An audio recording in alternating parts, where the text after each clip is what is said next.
Assalamualaikum warahmatullahi wabarakatuh. Perkenalkan, nama saya Feby Rahmadona. Di sini saya akan menjelaskan tentang biaya lingkungan.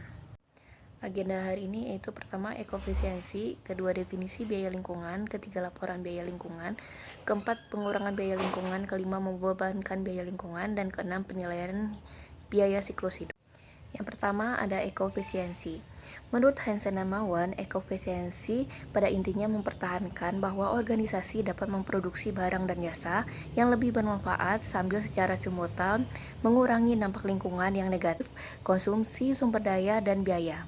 Konsep ini mengandung paling tidak 3 pesan penting. Yang pertama, perbaikan kinerja ekologi dan ekonomi dapat dan sudah seharusnya saling melengkapi. Yang kedua, perbaikan kinerja lingkungan seharusnya tidak lagi pandang hanya sebagai amal dan derma, melainkan sebagai bersaingan. Tiga, ekofisiensi adalah suatu pelengkap dan mendukung pengembangan yang berkesinambungan. Beberapa penyebab dan insentif untuk peningkatan ekofisiensi antara lain, pertama, permintaan pelanggan akan produk yang lebih bersih, yang kedua, pegawai yang lebih baik dan produktivitas yang lebih besar, ketiga, biaya modal yang lebih rendah dan asuransi yang lebih rendah, keempat, keuntungan sosial yang signifikan sehingga citra perusahaan menjadi lebih baik, kelima, inovasi dan peluang baru, yang keenam, pengurangan biaya dan keunggulan bersaing. Selanjutnya, definisi biaya lingkungan. Menurut Hansen dan Mawan, biaya lingkungan adalah biaya-biaya yang terjadi karena adanya kualitas lingkungan yang buruk atau karena kualitas lingkungan yang buruk mungkin terjadi. Maka biaya lingkungan berhubungan dengan kreasi, deteksi, perbaikan, dan pencegahan degradasi lingkungan. Klasifikasi biaya lingkungan. Yang pertama, biaya pencegahan lingkungan adalah biaya-biaya untuk aktivitas yang dilakukan untuk mencegah diproduksinya limbah dan atau sampah yang dapat menyebabkan kerusakan lingkungan. Kedua, biaya deteksi adalah biaya untuk aktivitas yang dilakukan untuk menentukan apakah produk, proses, dan aktivitas lainnya di perusahaan telah memenuhi standar lingkungan yang berlaku atau tidak. Yang ketiga, biaya kegagalan internal lingkungan adalah biaya-biaya untuk aktivitas yang dilakukan karena diproduksinya limbah dan sampah tetapi tidak dibuang ke lingkungan luar. Keempat, biaya kegagalan eksternal lingkungan adalah biaya-biaya untuk aktivitas yang dilakukan setelah melepas limbah atau sampah ke dalam lingkungan. Laporan biaya lingkungan. Pelaporan biaya lingkungan adalah penting jika sebuah organisasi serius memperbaiki kinerja lingkungannya dan mengendalikan biaya lingkungannya. Langkah pertama yang baik adalah laporan yang memberikan perincian biaya lingkungan menurut kategori. Pelaporan biaya lingkungan yang menurut kategori memberikan dua hasil yang penting. Yang pertama, dampak biaya lingkungan terhadap profitabilitas perusahaan. Kedua, jumlah relatif yang dihabiskan untuk setiap kategori.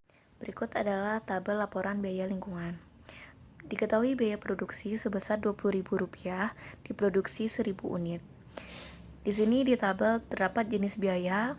Yang pertama, biaya penjagaan, yaitu ada pelatihan sebesar 60.000, desain produk sebesar 180.000, pemilihan peralatan sebesar 40.000, dan di total sebesar 280.000. Kemudian ada biaya pemeriksaan, yaitu pemeriksaan proses sebesar 240.000, pemeriksaan bahan sebesar 80.000, sehingga totalnya 320.000. Biaya gagal internal, yaitu biaya produk rusak atau cacat sebesar 400.000, biaya pemeliharaan peralatan 200.000 sehingga totalnya 600.000. Kemudian ada biaya gagal eksternal.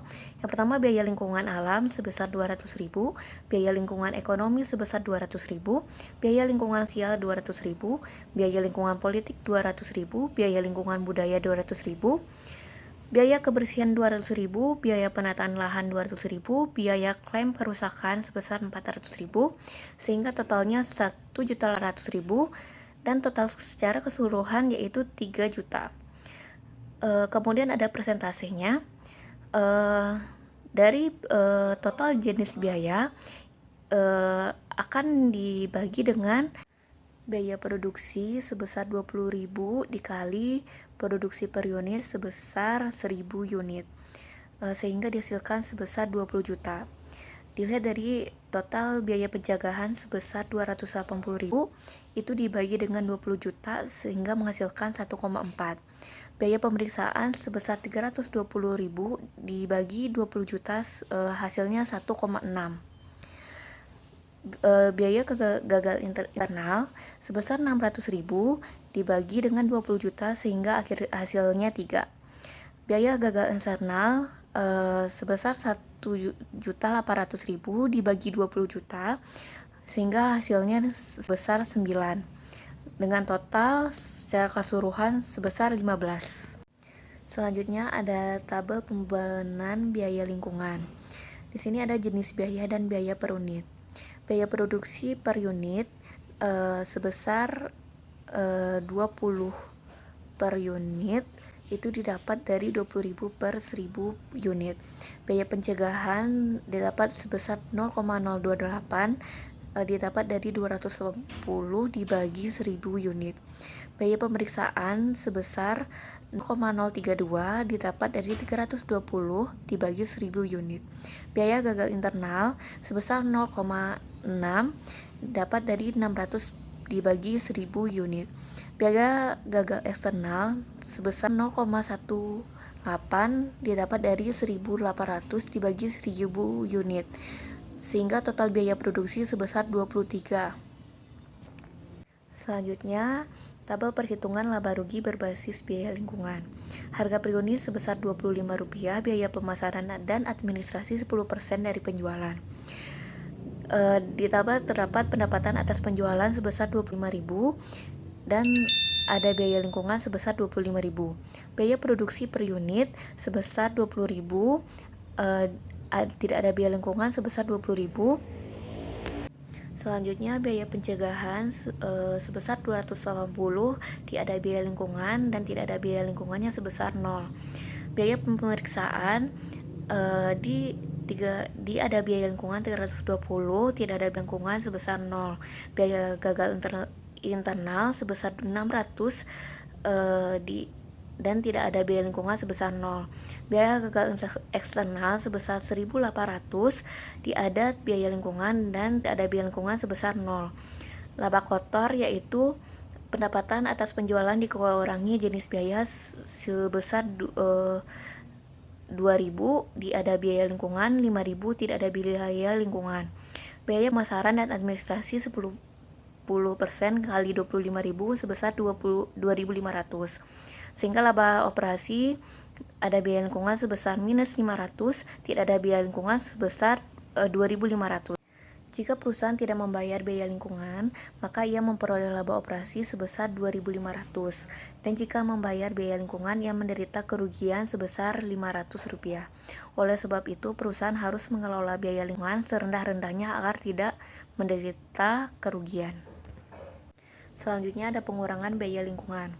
Biaya kegagalan lingkungan dapat dikurangi dengan menginvestasikan lebih banyak pada aktivitas-aktivitas pencegahan dan deteksi adalah sesuatu yang mungkin bahwa model pengurangan biaya lingkungan akan berlaku serupa dengan model biaya kualitas total. Hal ini dipandang ketika biaya lingkungan yang terendah diperoleh pada titik kerusakan yaitu 0. Yang pertama A ide yang mendasari pandangan kerusakan 0 mencegah lebih murah daripada mengobati. Kedua, banyak perusahaan dan organisasi menerapkan konsep ini pada perusahaannya. Profitabilitas perusahaan tetap menjadi tujuan perusahaan dalam melaksanakan konsep ini.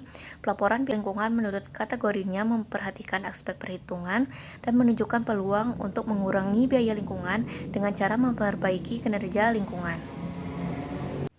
Selanjutnya, membebankan biaya lingkungan. Perusahaan harus dapat menentukan bagaimana membebankan biaya lingkungan ke produk dan proses. Beberapa hal perlu mendapat perhatian. Yang pertama, biaya lingkungan penuh atau biaya penuh.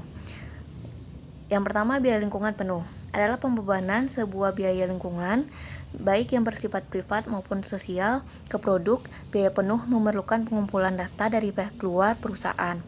Yang kedua, biaya privat penuh adalah pembebanan biaya privat ke produk individual. Biaya lingkungan yang disebabkan oleh perusahaan internal perusahaan dibebankan ke produk.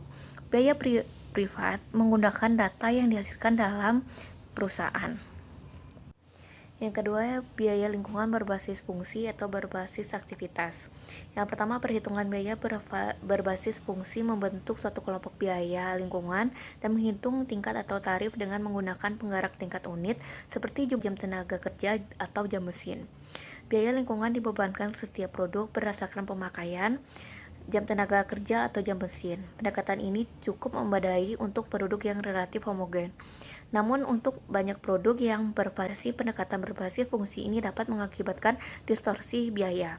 Misalnya jika ternyata dari sekian banyak produk hanya satu jenis produk yang menghasilkan emisi, maka banyak biaya lingkungan seharusnya hanya dibebankan pada produk yang bersangkutan. Selanjutnya, biaya perhitungan berbasis aktivitas membebankan biaya ke aktivitas lingkungan dan kemudian menghitung tingkat atau tarif aktivitas. Tingkat ini digunakan untuk membebankan biaya lingkungan ke produk berdasarkan penggunaan aktivitas. Selanjutnya, penilaian biaya siklus hidup. Biaya produk lingkungan dapat menunjukkan kebutuhan untuk meningkatkan pembenahan produk perusahaan. Pembenahan produk meliputi praktik mendesain, membuat, mengolah, dan mengulang produk untuk meminimalkan dampak buruknya terhadap lingkungan. Untuk meningkatkan pembenahan produk dilakukan penilaian siklus hidup, yaitu pengidentifikasian pengaruh lingkungan dari suatu produk selama siklus hidupnya dan kemudian mencari peluang untuk memperoleh perbaikan lingkungan. Penilaian siklus hidup membebankan biaya dan keuntungan pada pengaruh lingkungan dan perbaikan. Siklus hidup suatu produk meliputi pertama ekstraksi sumber daya, kedua pembuatan produk, ketiga penggunaan produk, keempat daur ulang dan pembuangan, dan kelima pengemasan produk yang merupakan bagian siklus hidup produk yang sering tidak disebutkan. Penilaian siklus hidup didefinisikan oleh 3 tahap formal. Yang pertama, analisis persediaan, yaitu untuk memberikan perincian bahan baku, energi, dan pelepasan ke lingkungan dari suatu produk. Yang kedua, analisis dampak, yaitu untuk menilai pengaruh lingkungan dari beberapa desain dan memberikan peringkat relatif atau penilaian biaya dari pengaruh-pengaruh tersebut. Yang ketiga, analisis perbaikan, yaitu untuk bertujuan untuk mengurangi dampak lingkungan yang ditujukan oleh analisis persediaan dan dampak. Sekian presentasi saya. Mohon maaf jika ada kesalahan. Assalamualaikum warahmatullahi wabarakatuh.